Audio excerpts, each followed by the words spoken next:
In this video, we are going to study about the structure of DNA. So, first of all, let us know what is DNA. So, DNA is nothing but polynucleotide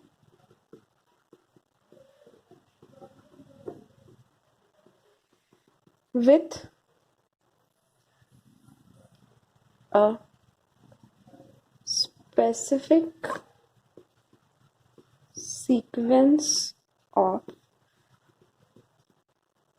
deoxyribonucleotides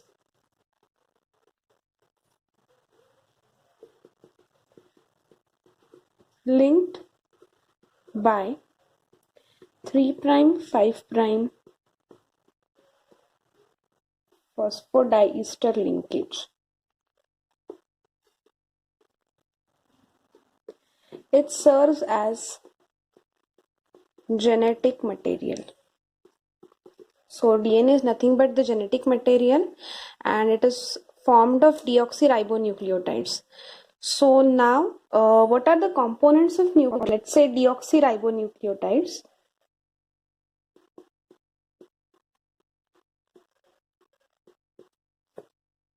They contain two main components. First is nucleoside and another is phosphate. So nucleotide is nothing but nucleoside phosphate. Now what is nucleoside? It consists of two more components. One is deoxyribose sugar and another is nitrogen base. These nitrogen bases are of two types, purines and pyrimidines. Now two types of purines are present, adenine and guanine, and two types of pyrimidines are present, thymine and cytosine. Now the structure of DNA, in order to decode the structure of DNA, many scientists worked on the structure of DNA, and first evidence regarding the structure of DNA was found out by scientist Erwin Chargaff. He suggested that in a nucleic acid, adenine always pairs with thymine with hydrogen bonds and guanine always pairs with cytosine with hydrogen bonds. Later on, it was found out that adenine pairs with thymine with two hydrogen bonds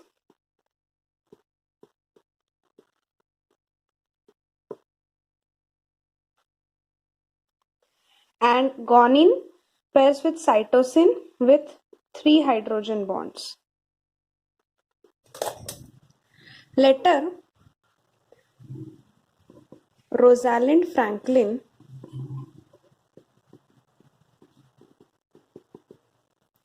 and Maurice Wilkins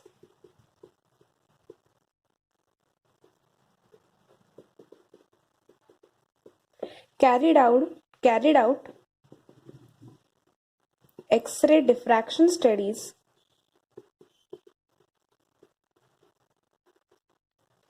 on fibers of DNA. The major findings of X-ray diffraction studies and various other scientists such as Chargaff and various on the basis of the chemical nature of the DNA, Watson and Crick summed up all these findings and postulated the structure of DNA, the well-known double-stranded double helical structure of DNA. So this is the structure of DNA postulated by Watson and Crick.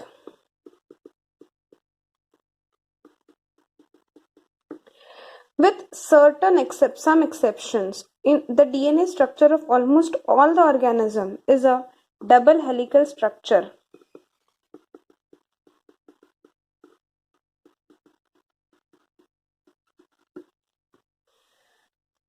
containing two antiparallel strands.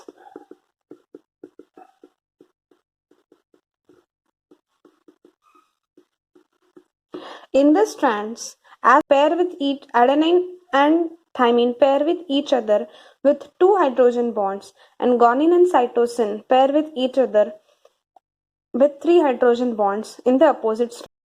Each of the polynucleotide strands have a specific polarity with one end 3' hydroxyl end and other end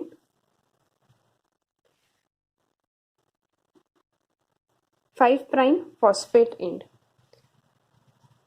So, the DNA structure states that the strands in the DNA are antiparallel, meaning running in opposite direction. On the opposite strands, the complementary nucleotides pair with each other in the fashion stated earlier. Now, these DNA double strands are wound around an imaginary axis, forming a double-strand right-handed helical structure.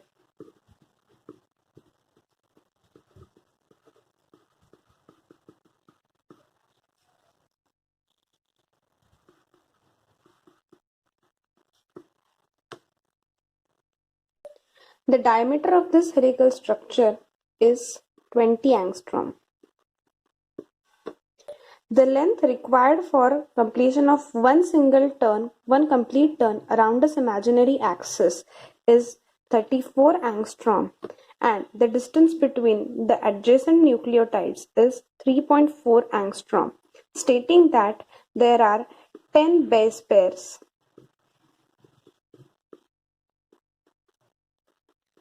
per complete turn. In the DNA structure, because of offset of pairing, two grooves are formed. One is the major groove and other is the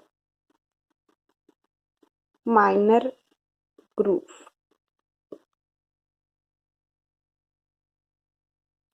The DNA structure is stabilized by two interactions.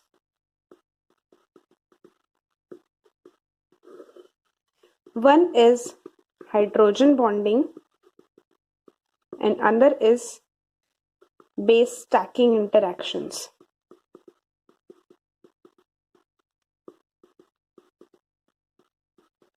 The hydrophobic interactions involved in the stacking of base. Now, in this structure, the polar groups of sugar and phosphate lie on the aqueous side of the DNA structure, and the hydrophobic nitrogen bases, they stack upon each other in the core of the DNA structure, which stabilizes the DNA structures. So this is all about the basic structure of DNA given by Watson and Crick.